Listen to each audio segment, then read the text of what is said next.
pag-usapan na naman natin itong si Hambog. Bagaman siya ay dating miyembro ng Korte Suprema, hindi siya isa sa magpapasya. Itong si Pambansang Kilay na wala nang ginawa pag humaharap sa telebisyon, kundi ipagyabang ang kanyang posisyon.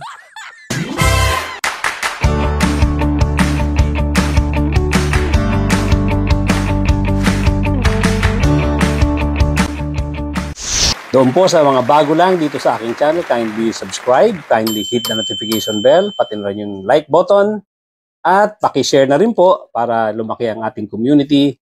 At tuloy-tuloy na po tayo sa ating topic for today. At pag natataranta na, pag ninenervyos na, panay na ang inom ng tubig.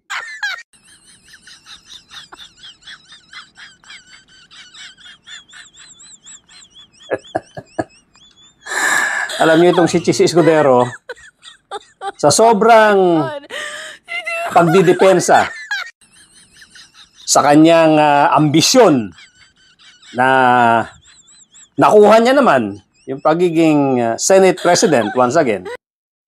Although sa tingin ko, hindi ka magtatagal dyan. Magkakaroon at magkakaroon ng mga issue na hihila sa iyo pababa. At merong issue na pangkalahatan, pangmamamayang Pilipino na hindi mo dinepensahan. Ang dinepensahan mo ay kapakanan ng amo mo na sa tingin mo ay makakatulong diyan sa pagpapatuloy ng ambisyon mo sa politika.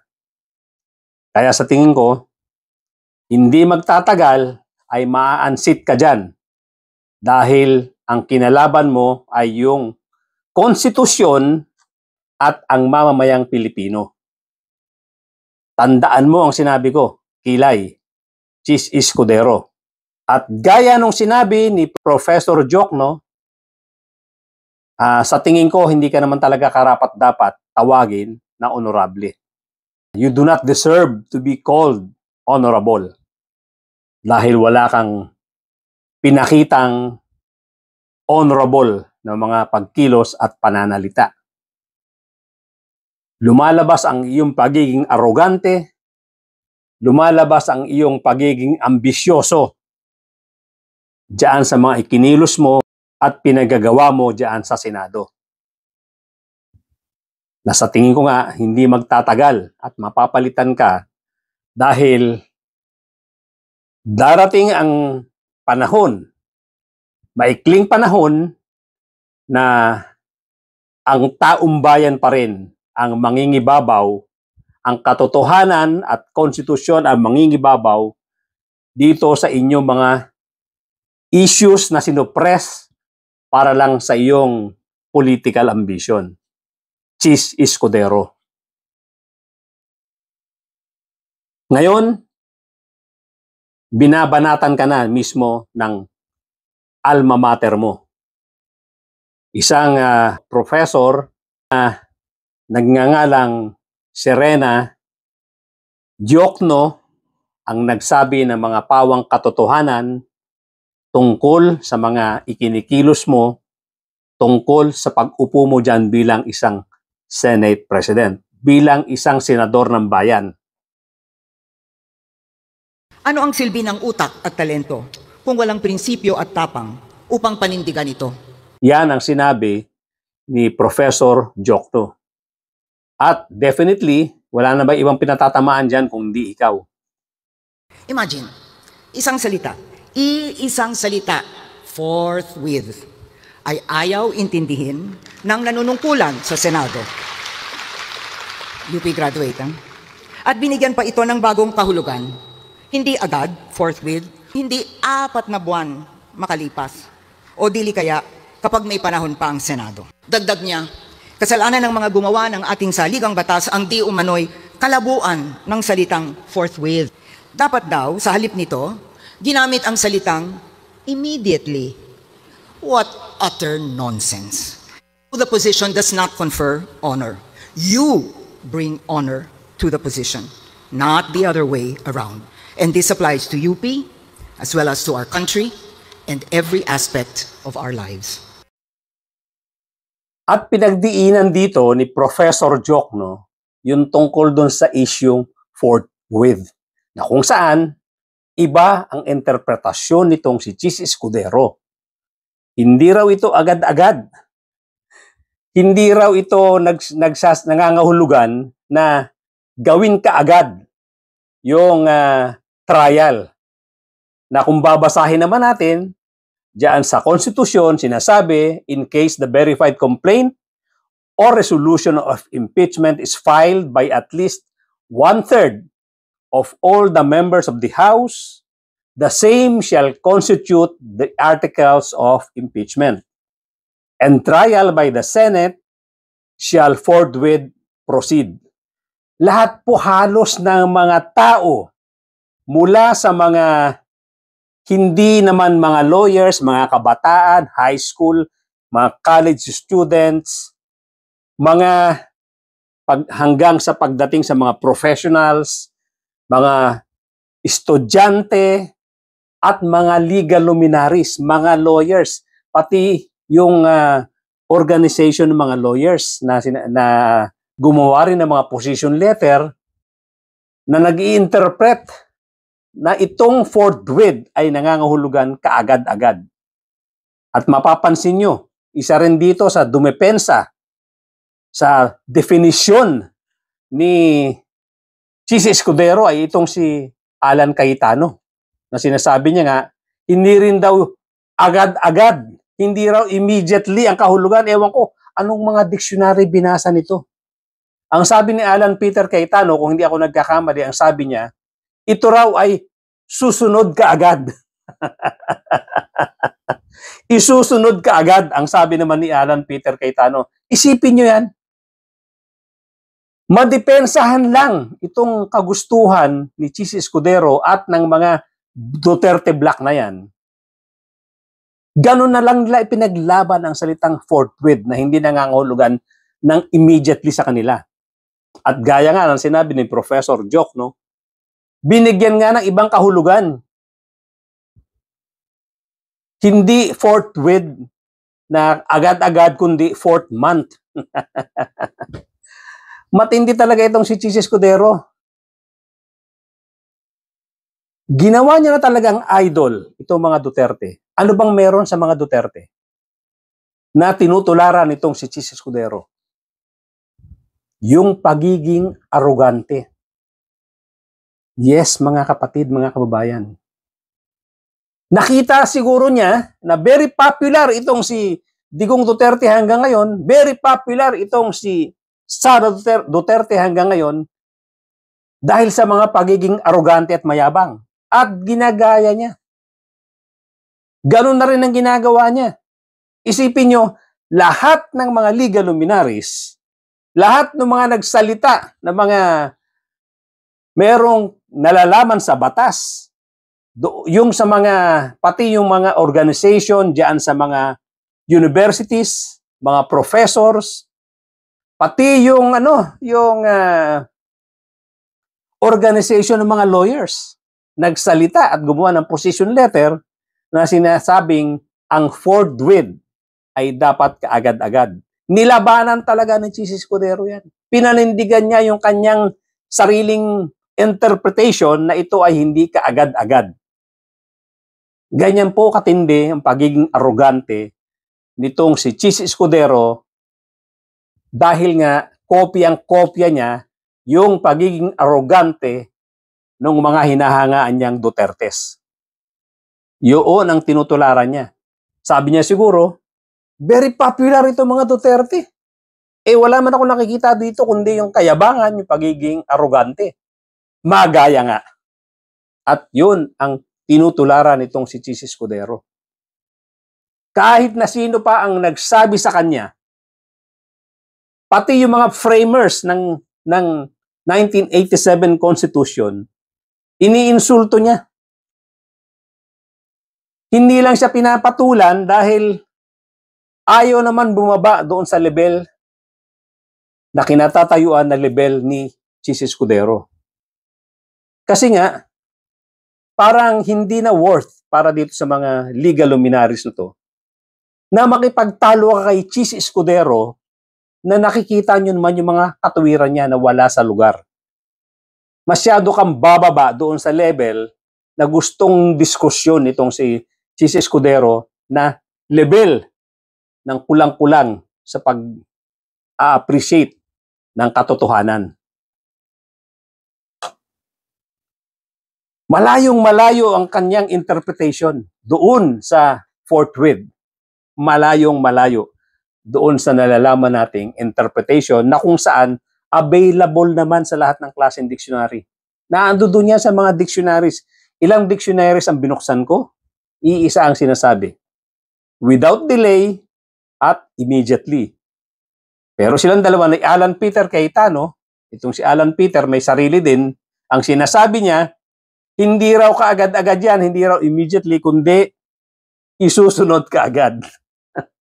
Wala akong nakitang ganun na interpretation or wala akong nakitang ganung meaning doon sa mga dictionary na binuksan ko. Ngayon, eto na. Hindi ko alam kung ano pang pagkokontra ang gagawin itong si Chis Escudero dito kay Professor Jokno na pinalakpakan ng mga estudyanteng graduating diyan sa UP Manila. Alam ko, wala nang atrasan ito kay Chis Escudero. Paninindigan niya pa rin ang kanyang gusto, paninindigan niya pa rin ang kanyang posisyon. Kahit na nakakahiya na. Ganyang klaseng tao ito, si Chis Escudero, at pinangahawakan niya nga yung popularity nitong si Sara Duterte. Nasa tingin niya, gagayahin niya, idol ko to. Yung pagiging arrogante nitong si Sara Duterte, pagiging arrogante nitong si Digong Duterte dahil ganito pala ang sikreto para maging isa kang sikat na politician. Tinamaan ka na magaling, Chis Escudero. Ngayon, inuupakan ka na nung alma mater mo mismo. Ngayon, hindi ko alam, pero definitely, pati alma mater mo, kokontrahin mo na. Hindi ka aayon dyan dahil napakalaki ng kapalit. At dito nga lumalabas na hindi mo naman talaga kinontra yung sinasabing merong insertion na 142 billion pesos na nakadistribute sa iba't ibang probinsya na kung saan meron kang 9.1 something yata billions of pesos para sa flood control project. Na kung saan, eto nga, alam na alam natin na itong flood control project na to ay source ito ng napakalaking anomalya. Ginagamit ito ng mga politiko dahil napakahirap i-audit itong mga flood control projects. Ang hirap i-audit niyan. Pero, gaya ng suggestion natin, na kung gagamitin ng Malacanang, gagamitin ni President Bongbong Marcos, ang lahat ng mga professional organization sa Pilipinas para tumulong sa pag-iimbestiga niyan, pasasaamba at malalaman din natin ang katotohanan dyan. Isipin nyo, pilit ninyong ibinaba, tinanggalan ng budget, binawasan ninyo ang DepEd at inilipat nyo sa DPWH. Nilipat nyo sa kung saan ang mga projects na ilalagay dyan ay napakahirap i-audit. So for delikadesa, dapat doon pa lang, dahil alam naman ng mga mamamayang Pilipino, alam ng presidente at alam ng mga senador yan, alam ng mga maraming politiko yan, na number one pinaglalagyan ng korupsyon yung mga project na flood control. Bakit dyan pa kayo nag-insert? At saan ang galing yung mga amount na in-insert nyo dyan? Dahil kung insertion lang yan, walang project study yan. Saan ang galing ang mga costings ninyo? Kung insertions yan, doon ginagawa sa BICAM yan, hindi naman ganun kadali ang gumawa ng flood control study. Hindi ganun kadali gumawa ng survey, ng plano, ng estimate para magkaroon kayo ng amount na i-insert nyo dyan sa mga flood control projects proposal nyo. Ang kakapal talaga ng mukha nyo. Diyan nyo nilalagay na kung saan, or diyan nyo nilalagay sa projects na kung saan ang hirap i-audit at alam na alam ng lahat ng mamamayang Pilipino na marunong mag-isip na diyan talaga ang pinagmumulan or diyan nilalagay ang mga pera na ninanakaw dahil ang hirap i-audit. Pero ikaw, Chis Escudero, Senate President ka, pinaubra mo. Ginamit mo ang posisyon mo bilang isang Senate President para mag-insert. Hindi mo kinontra yan. Ang sinabi mo lang, mas malaki yung sa House of Representatives. Mas malaki yung sa executive, sa Malacanang. Yun ang tingnan nyo. Itong amin 2% lang. Tinamaan ka ng magaling. Tinamaan ka ng magaling.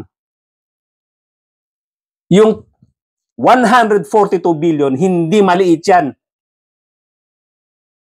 Ang dami-daming dapat makinabang na mga Pilipino na mas deserving kaysa sa inyong mga politiko.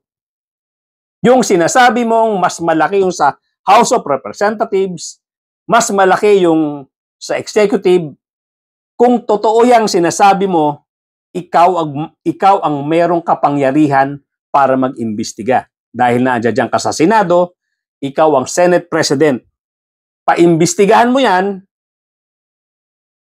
kung talagang ikaw ay sincero, kung yung 142 billion mo ay walang involved na korupsyon dyan. Ang mga mamamayan tuloy ay nag-iisip kung bakit ganito na lang ang pagdepensa mo sa impeachment case na to. Dahil ba kayo rin ay maraming itinatagong kababalaghan na ayaw nyong mahalungkat, na ayaw nyong ituro kayo ni Sara Duterte na meron ni kay anomalya? Kaya ba ganito ang pagdepensa nyo kay Sara Duterte? Gusto nyo, gawin nyo na lang sindikato itong gobyerno na kanya-kanyang kuha na lang kayo? Ayaw nyo na ng mga formal investigation? Gusto nyo kanya-kanyang kayod na lang kayo, kanya-kanyang bulsa kayo? Ganyan ba ang gusto mong mangyari, Chis Escudero? Hindi nyo pera yan ang kakapal ng mukha nyo. Hindi nyo pera yan.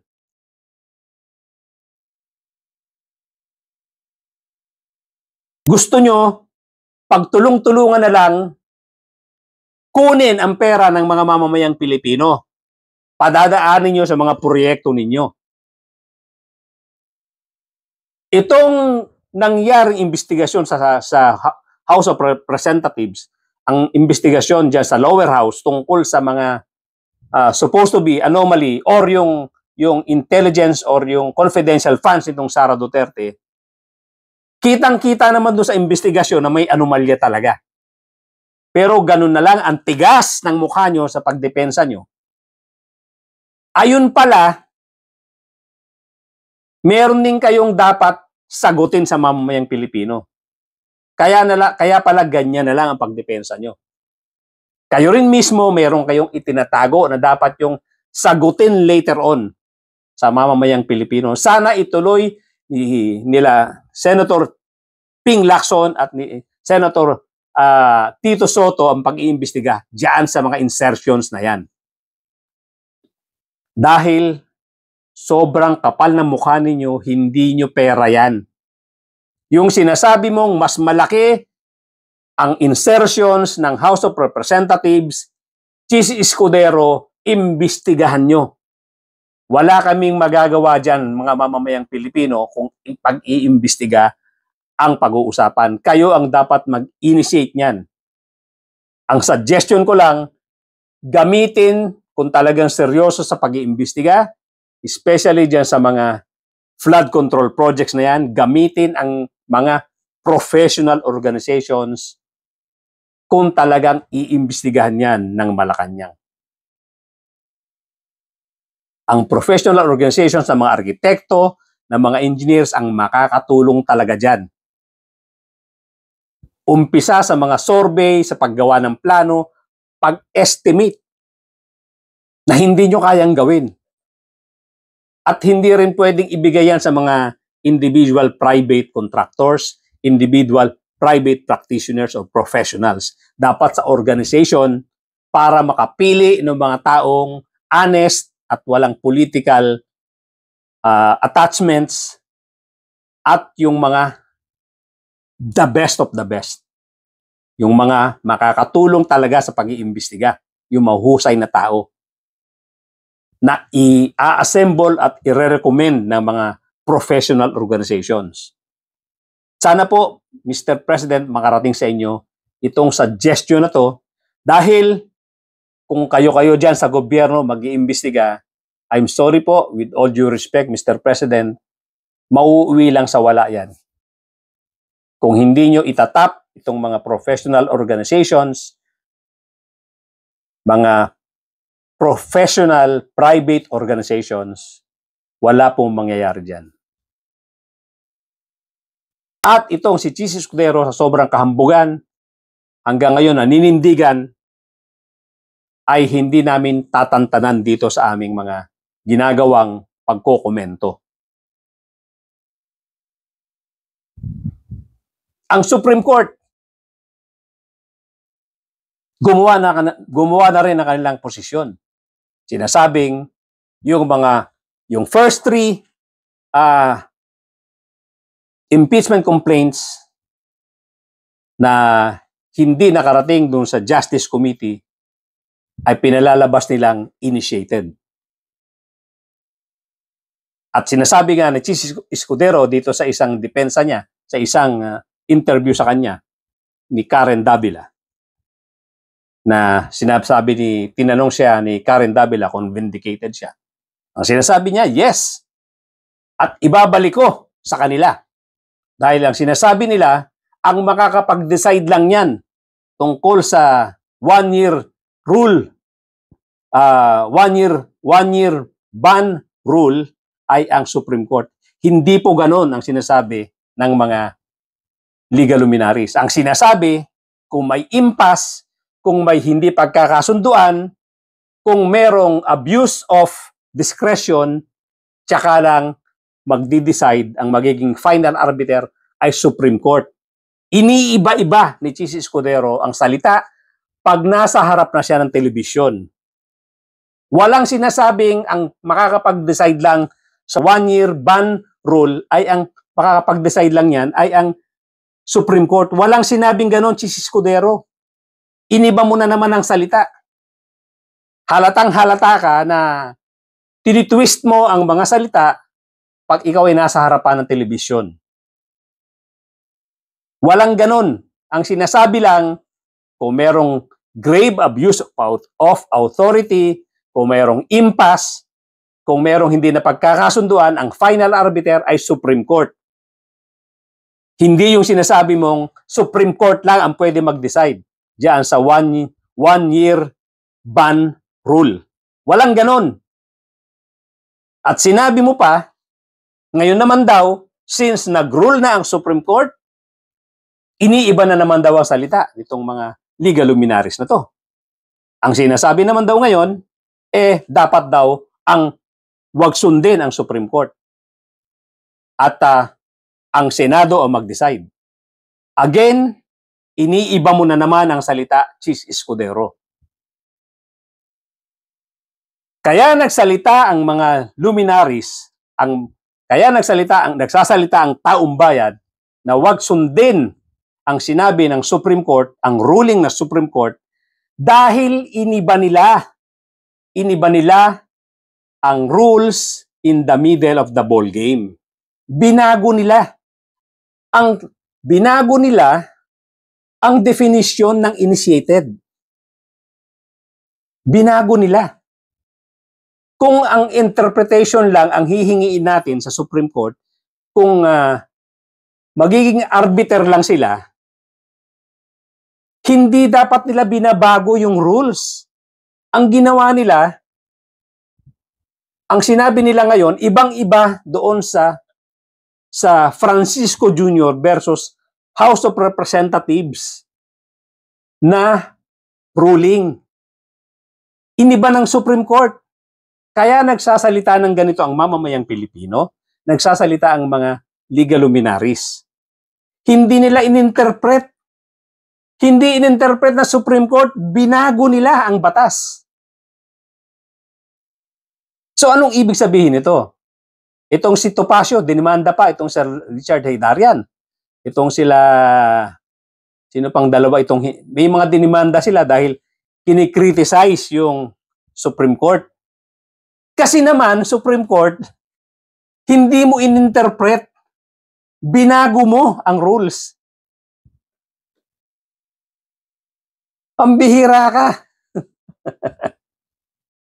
Nagkaloko-loko na tayo mga mamamayang Pilipino.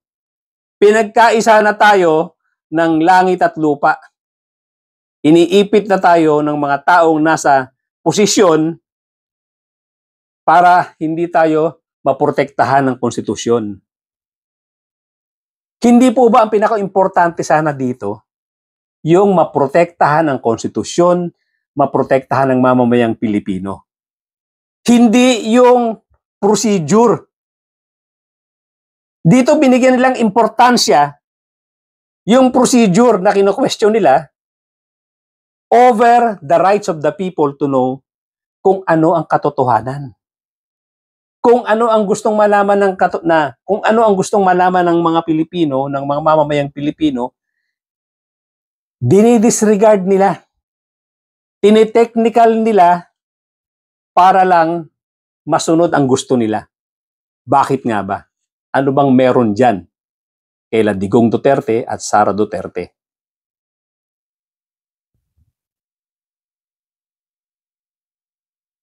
Samantalang doon sa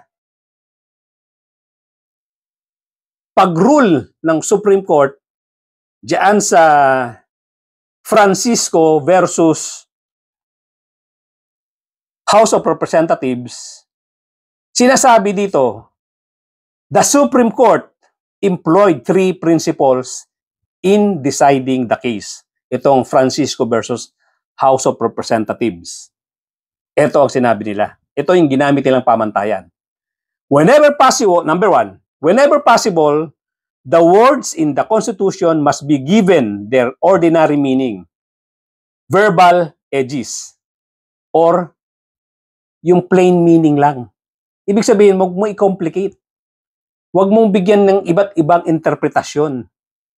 Yung plain and simple meaning lang ng words ang gamitin nyo whenever, kung merong mga dapat i-interpret. Number 2, if there is ambiguity, the Constitution must be interpreted according to the intent of the framers. Ibig sabihin, pwede mong tanungin yung framers eh. Kung meron kayong ibang interpretation, konsultahin natin yung framers. Na kung saan nagsasalita nga yung mga framers na hindi naman pinapakinggan ni si Escudero. Maswerte nga tayo. Hanggang ngayon, kasama natin dito sa ating bansa, itong mga framers na to ng 1987 Constitution. Pero sobrang yabang, sa sobrang arrogante nitong si Chis Escudero, iniinsulto pa yung mga framers ng 1987 Constitution. Ayaw pakinggan. Number 3, the Constitution must be interpreted as a whole. Ibig sabihin, kung talagang meron tayong hindi pagkakasunduan dito, gamitin na natin yung spirit ng Constitution. Which is, ang espiritu ng Constitution ay yung pagsilbihan ng maayos ang mamamayang Pilipino, pagsilbihan ang batas. Yun ang talagang espiritu ng batas ang espiritu ng Constitution. So napakalinaw Biglang-bigla, itong Sara impeachment case, nawala ito Nawala itong ginamit ng Supreme Court na the three principles in deciding the case. Iniba-iba nila. Kinomplicate nila ang meaning. Pagtuunan natin ng pansin yung salitang initiated. Kasi ito yung dito nagkakatalo.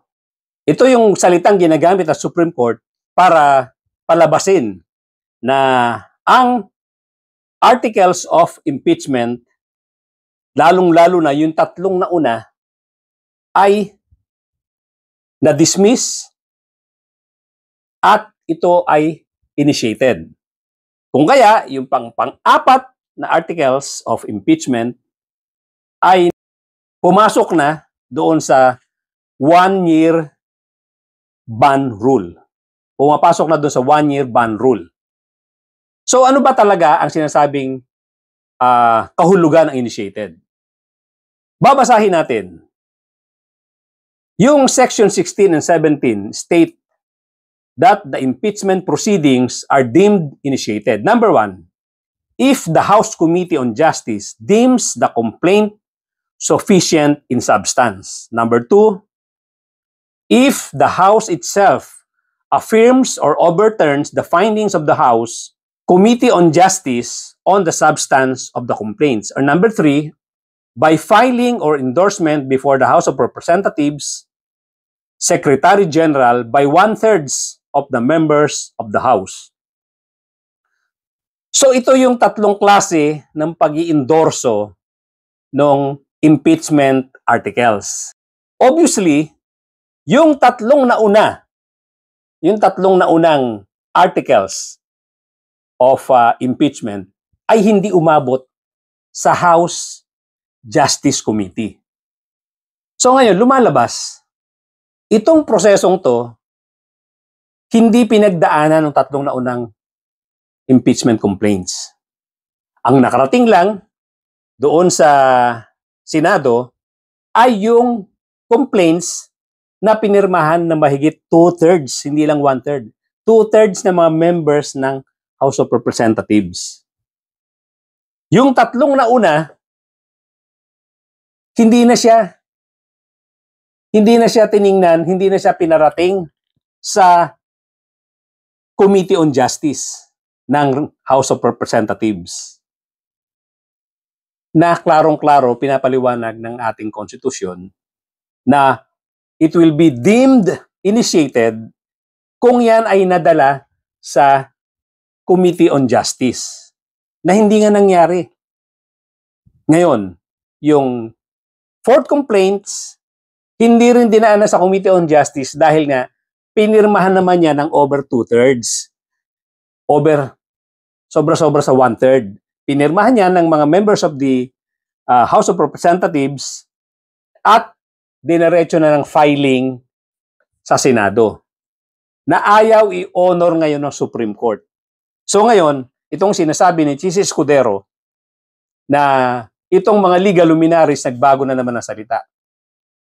Huwag daw i-honor ang Supreme Court at dapat sundin na lang ituloy na lang ng Senado ang impeachment. Hindi rin ganon. Binago na naman ni Chis Escudero. Alam mo kung anong nakakatawa dito sa mga kritiko ng impeachment na ito na ginawa ng Senado? Sabi nila noon, let me quote, for example, Chairman Monsod, sabi niya, walang kapangyarihan ng Senado magdesisyon tungkol sa 1-year ban. Wala silang pakialam dyan. Korte Suprema lang ang pwedeng magdesisyon kaugnay niyan. Noong nag-decide ang Supreme Court, Karen, ang panawagan ngayon ng mga taong yan, dapat Senate mag-decide, hindi ang Supreme Court. Overreach yan. The Senate can still continue. Ano ba naman yan, Karen? Ang sinasabi lang ng legal luminaries, susundin yan kung tama ang interpretation at hindi yung babaguhin mong rules. Ang ginawa po ng Supreme Court, binago nila ang definition ng initiated. Binago nila ang rules in the middle of the ball game. So ngayon, bakit mo naman susundin yung sinabi ng Supreme Court na kung saan iwi-weaken mo naman yung Senado or iwi-weaken mo naman dito yung institusyon na kung tawagin ay Kongreso. Itong sinasabi nyo na magkakaroon ng constitutional crisis, ito po ay initiated ng Supreme Court. Dalawang bagay po ito. Sundin mo ang Supreme Court at hihina ang proseso, hihina ang katayuan ng Kongreso. Ngayon, manindigang ka-Kongreso, ang hihina naman dyan ang Supreme Court. So ngayon, anong pagpipilian natin mga kapatid, mga kababayan? Pipiliin ba natin na pahinain ang Supreme Court o pahinain ang Kongreso na kung saan ang proseso na to pag nasunod ay magkakaroon tayo ng tamang definisyon ng accountability nitong mga public servants na to. Dahil kung susundin natin ang sinabi ng Supreme Court, patay na po ang accountability. Mawawala na po ang tamang definisyon ng accountability dito sa mga politiko na naging mga public servants. Ang dali na pong babuyin ng sistema. Ang dali na pong babuyin ng procedure. Ang dali na pong babuyin ang pagpa-file ng impeachment cases sa mga darating na panahon. Sirang-sira na po ang konstitusyon, sirang-sira na po yung ating pinangangalagaang accountability measure panglaban dito sa mga opisyal ng gobyerno na nakikitaan natin ng mga anomaly. Mamili po tayo mga kapatid, mga kababayan. Hanggang dyan lang po muna mga kapatid, mga kababayan. Thank you for joining me today. Para po sa mga bago lang dito sa aking channel, kindly subscribe, kindly hit the notification bell, pati na rin yung like button. At paki-share po natin para maraming makarinig nitong ating mga pinag-usapan dito sa aking munting channel. Thank you so much mga kapatid, mga kababayan, at magkita-kita po tayong muli.